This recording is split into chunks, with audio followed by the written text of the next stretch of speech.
Strong reaction tonight after a Baltimore City judge ends probation for a juvenile rapist, allowing the teenager to return to class with other students. As Project Baltimore's Chris Papps explains, this judge's decision comes just 1 year after Maryland's legislature passed a new law designed to keep juvenile sex offenders out of schools. Based off your knowledge of this case, what do you think of the judge's ruling? I think it's very irresponsible on his part. Maryland State Senator Johnny Ray Salling is simply stunned by a ruling issued last week by Baltimore City Circuit Court Judge Charles Blomquist. It bothered me tremendously because of the work that's been in place of what we try to do to protect our students. And now they're in harm's way again. Salling, last year, was the lead sponsor of a bill that banned juveniles who appear on the Juvenile Sex Offender Registry from attending school in person. Instead, alternative forms of education, such as virtual learning, must be provided. House Bill 814. That language was overwhelmingly passed in the Maryland legislature and signed by Governor Wes Moore. Salling drafted the legislation after Project Baltimore last January reported that a juvenile who pleaded to a second-degree rape charge in late 2023 was attending Patterson High School in Baltimore City, and students and staff were not told. Salling's bill was intended to ensure that juvenile sex offenders get an education while keeping students safe in school. But now Salling says Judge Blomquist has undermined the purpose of that bill by ending probation for the juvenile after just 1 year.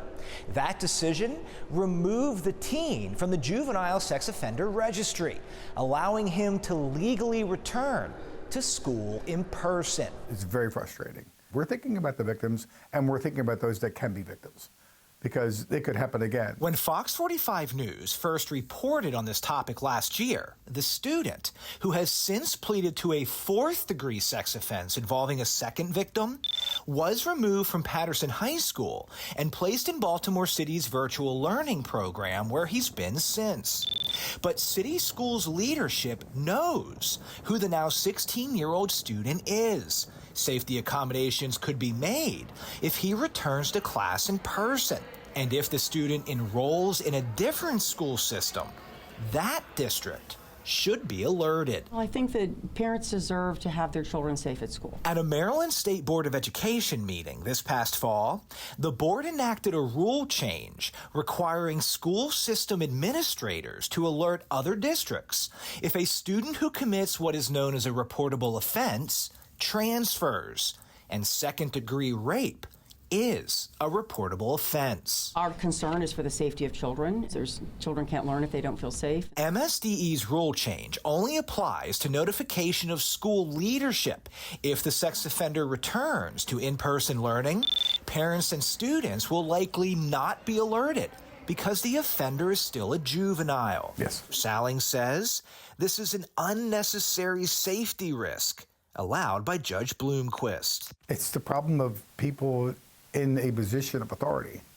They can make those type of decisions, and they're bad decisions. Project Baltimore last week emailed some questions to Judge Blomquist. We never heard back. So this week, we sent another email to the judge, and we copied the Maryland Court's Government Relations and Public Affairs Division. We again asked the judge, if the sex offender returns to in-person learning, do you believe your decision jeopardizes the safety of students in that school? What would you tell parents whose children would be sitting in class with a juvenile rapist and not know it?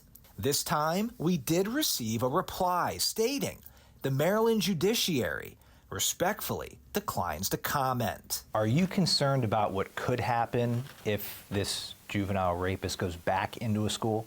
I am very concerned. I'm very concerned. I'm worried about the innocents.